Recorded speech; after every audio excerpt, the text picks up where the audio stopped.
You are watching NetSoft IT Academy. 905 812 2923. Info at netsoftakademy.com. www.netsoftakademy.com. So now let's start with lab number 59. Lab number 59 is about creating a data loss prevention policy. A data loss prevention policy's only purpose is to prevent sensitive data from leaving your environment. So users should not be able to send any sensitive data. That could include things like credit card numbers, SIN numbers, or any other type of personally identifiable information to anybody outside of the organization.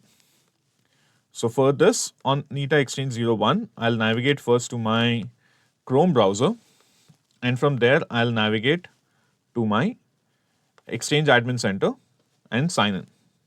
Now, once I'm here, I'll click on Compliance Management, and under Compliance Management, I'll click on the Data Loss Prevention tab.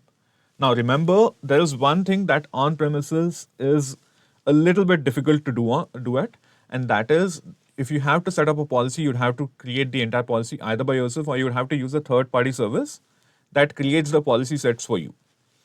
If you have certain security issues or security concerns, you would have to do everything manually. On the cloud, however, there are templates available for you that you can use to actually make your life a little bit easier.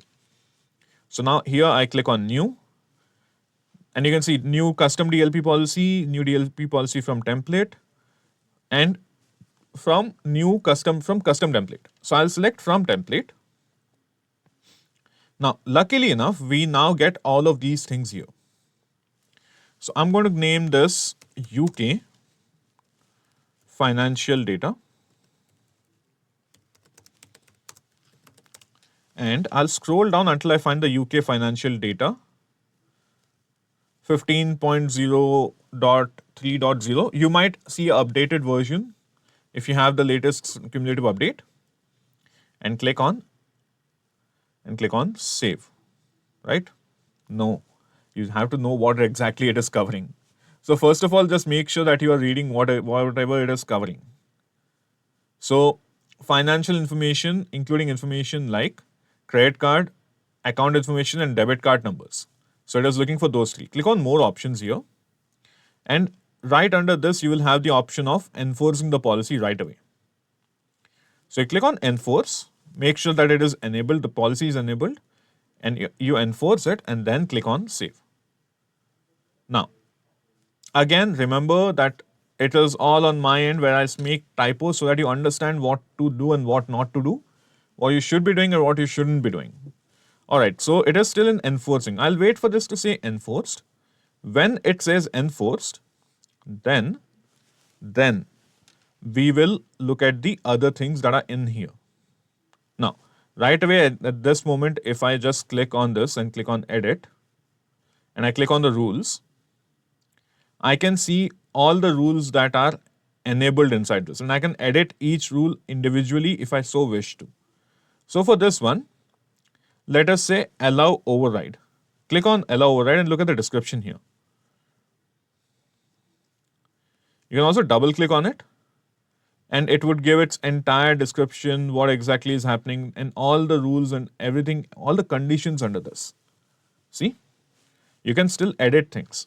Now, after this, we are going to do the same thing for this one, which is on the low count. UK financial scan email sent outside low count.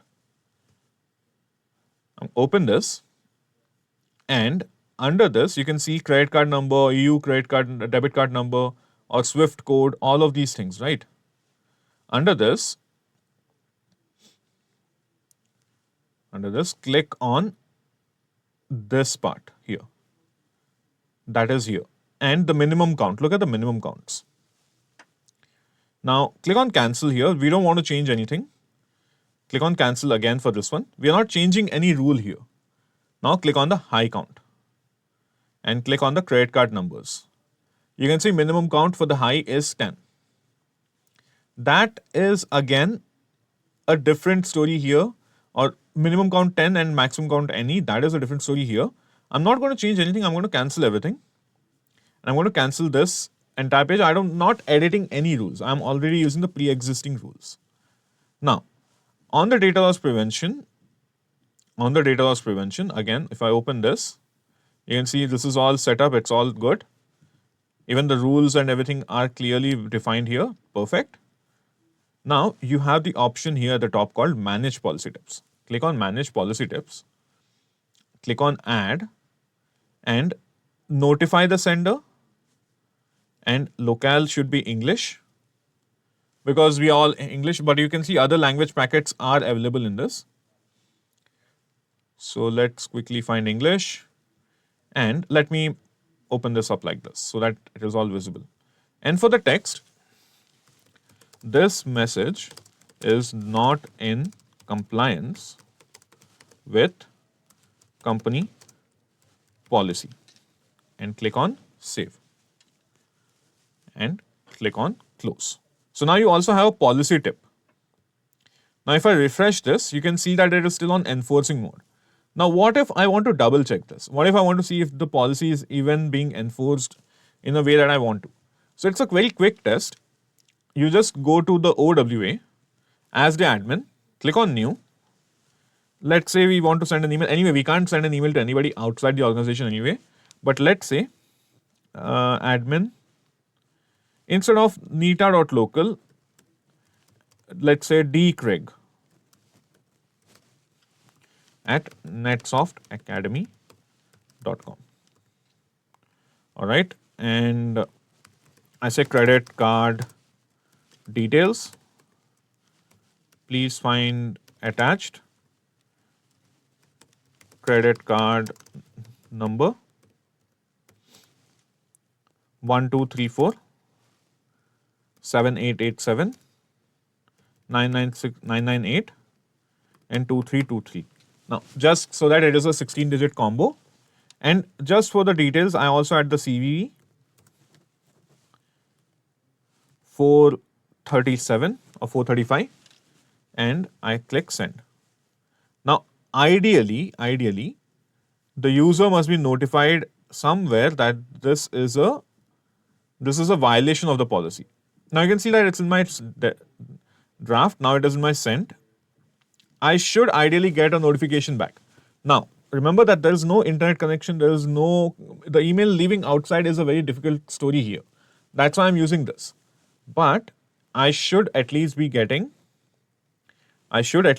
something out of this. So I'm going to mark all the emails in this as read for the moment on this mailbox here, so that I can see if any new email comes in, I can actually see them.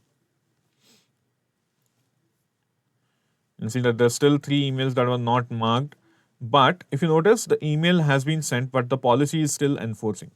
It takes time for policies to enforce. Even on premises, it does take a little bit of time.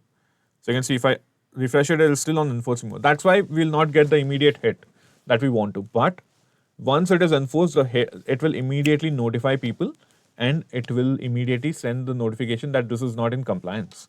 And that is how you work with DLP. So that is the end of the lab here. I'll see you in the next lab. So stay tuned. Thank you.